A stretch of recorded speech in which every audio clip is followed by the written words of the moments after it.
Bueno, muy buenos días, bienvenidos a este comentario para el sábado 13 de este tiempo ordinario.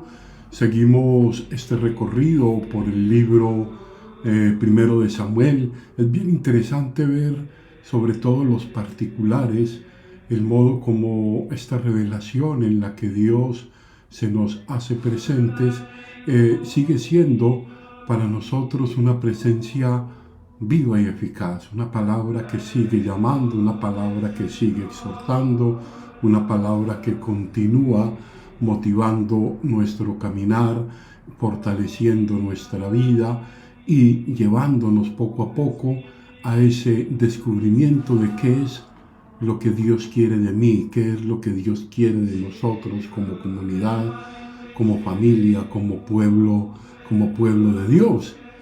Adentrémonos entonces a este comentario del día de hoy.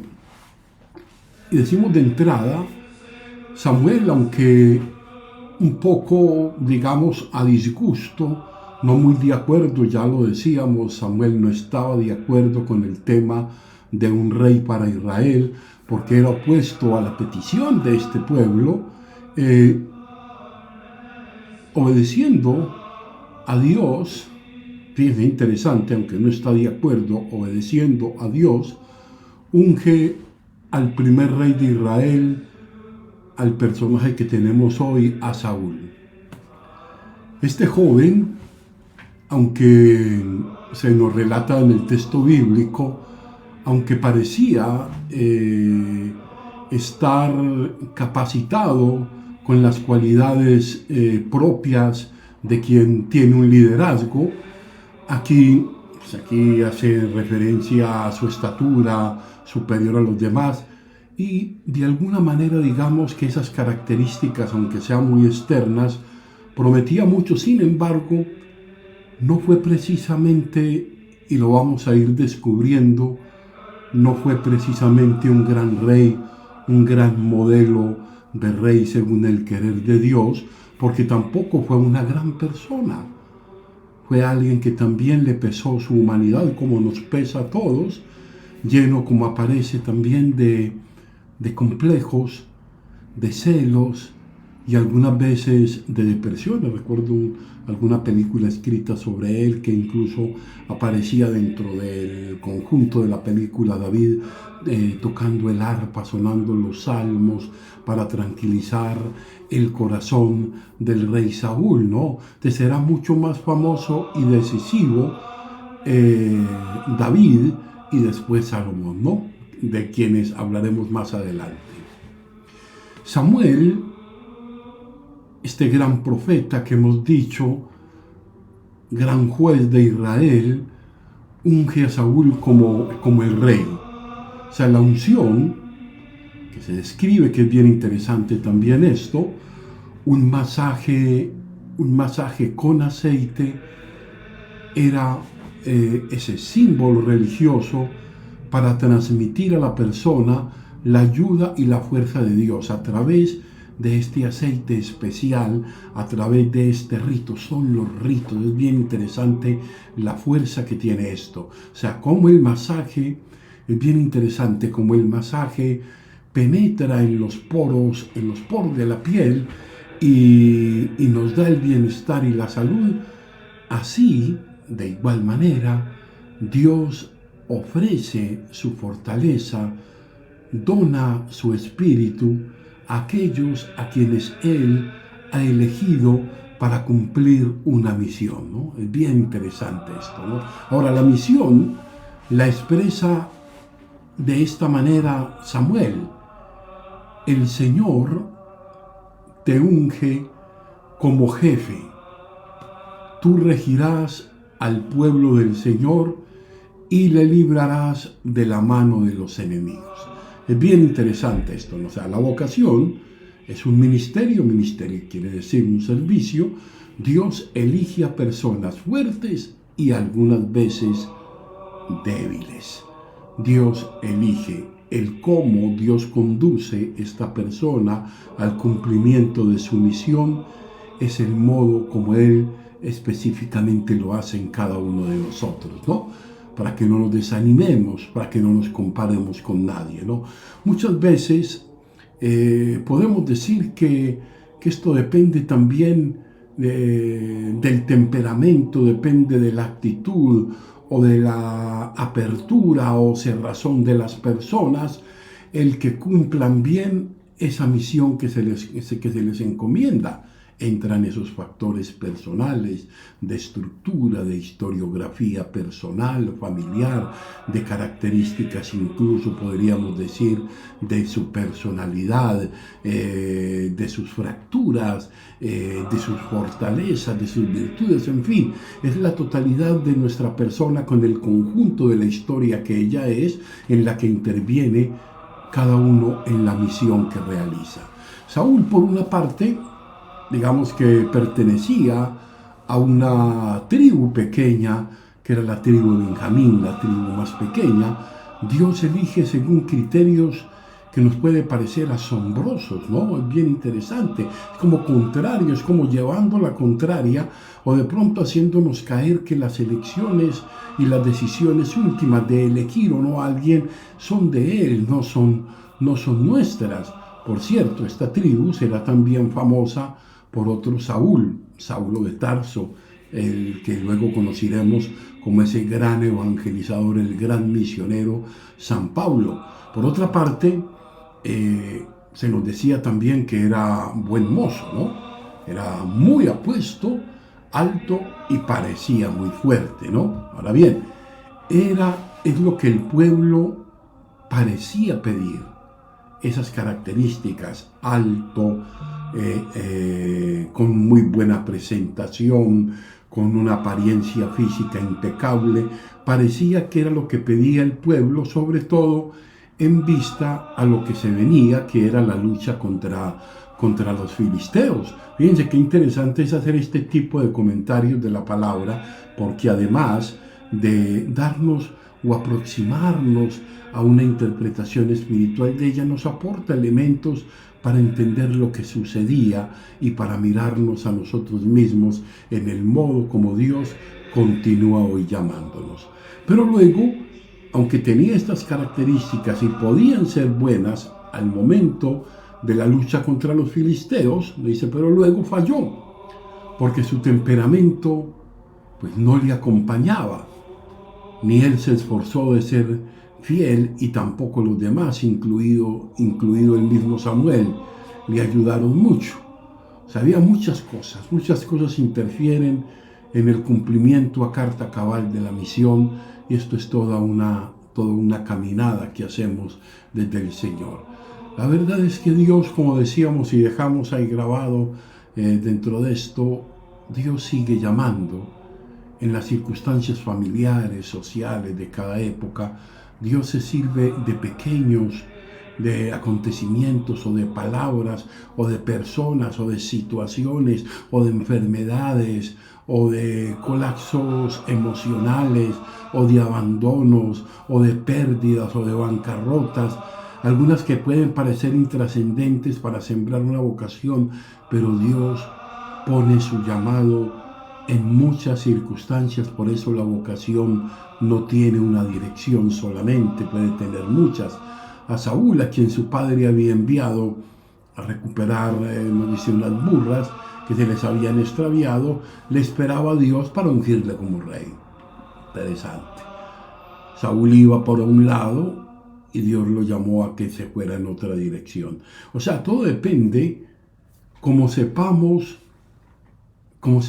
responder, y si alguien nos sabe decir esa palabra amiga y certera que nos guíe en el reconocimiento de esa voz de Dios y en la maduración de nuestras cualidades. Recordemos un poco aquí la escena de Samuel, como el sacerdote es el que lo va y el que le va indicando, el que le va diciendo, ve, por aquí puede ser que haya un llamado. Cuando el llamado de Samuel, recordémosle, ¿no? Ya sean cuales sean nuestras fuerzas, cualesquiera que sean nuestras cualidades, si Dios nos ha llamado es porque confía en nosotros. Así es.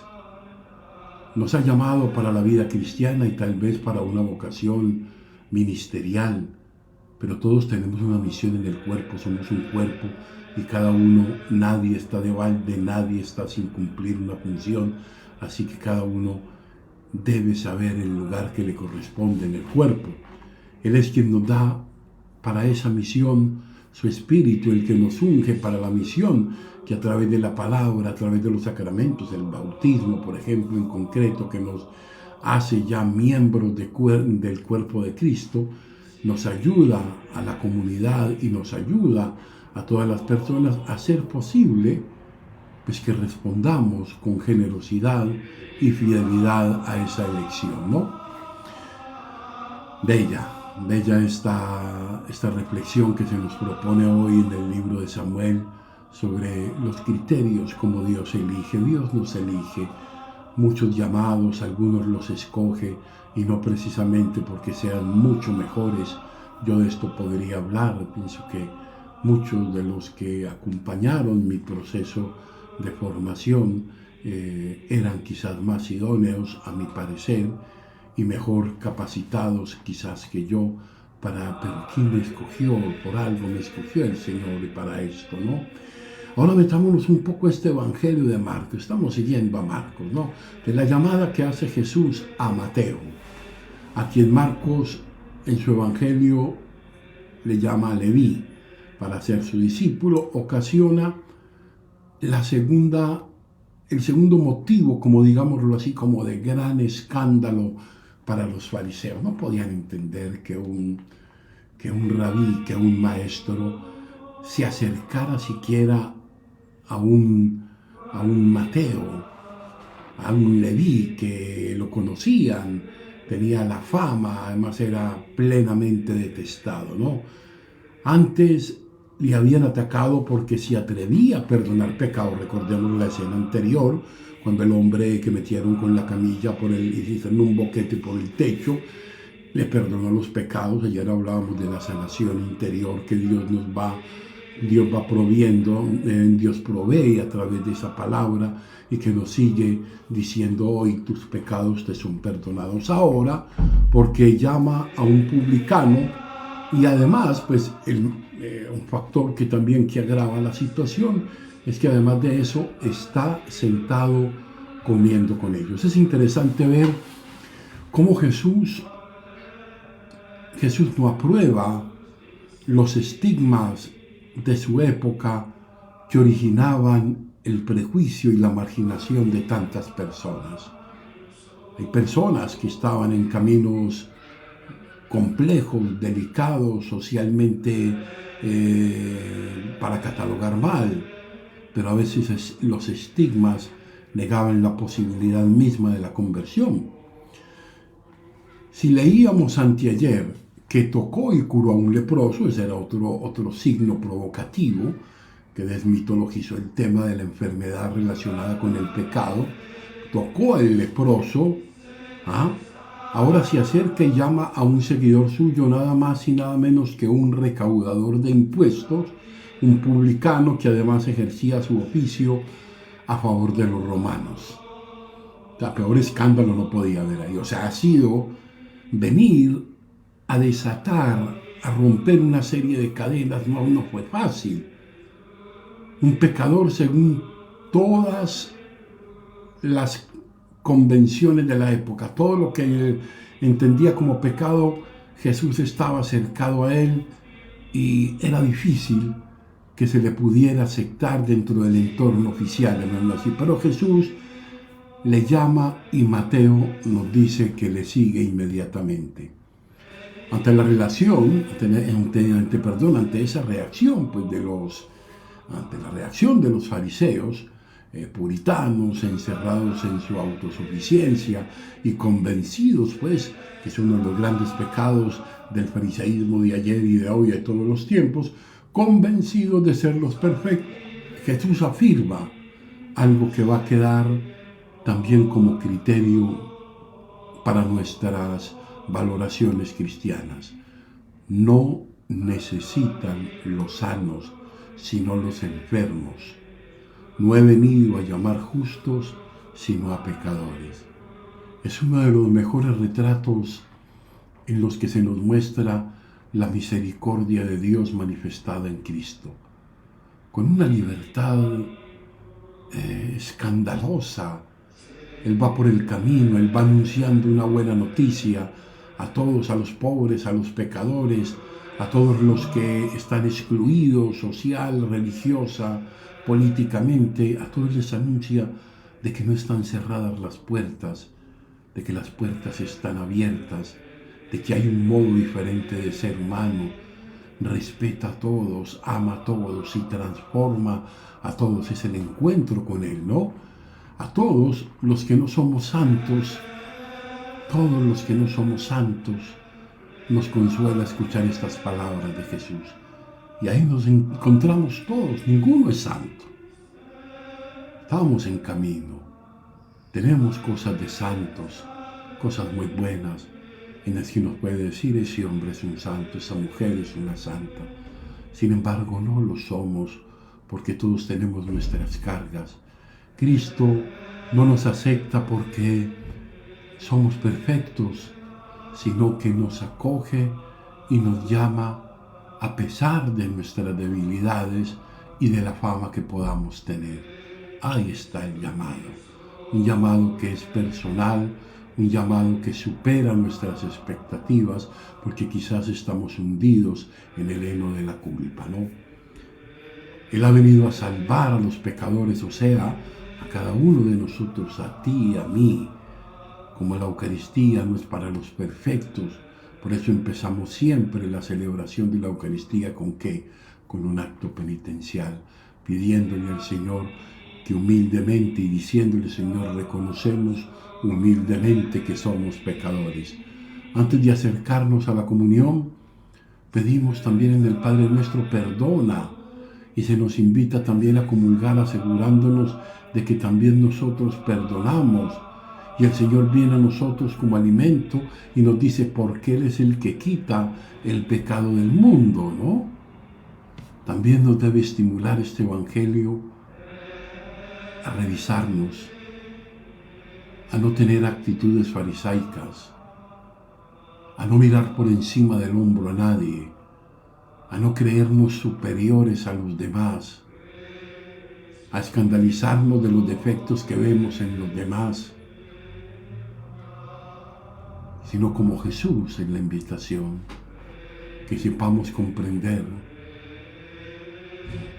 que nos acerquemos a dar quizás un voto de confianza, aceptar a las personas como son, con su historia, para ayudarles a que den un paso adelante en su ser mejores hermanos y mejores cristianos. Pidámosle pues al Señor hoy, más que digámosle gracias, Señor, porque me llamaste.